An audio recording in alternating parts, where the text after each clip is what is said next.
this video, we're going to take a look at how to take an integrated payment in MyShopAssist. Start on a work order with a remaining balance and click Make Payment in the upper right.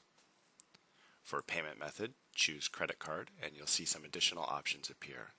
The payment amount will default to the work order total, but you can insert a lesser amount if you wish to take a partial payment. Choose In Person, followed by the terminal that you're sending the transaction to. The terminal will light up and the customer can complete the transaction.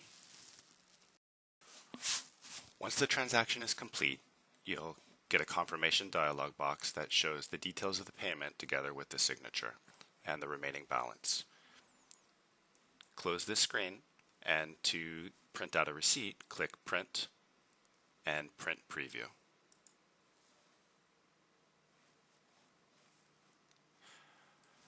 Back on the work order, you can see a record of every payment that's been taken on this work order, as well as the remaining balance. And that's how you run a transaction through MyShopAssist with 360 Payments.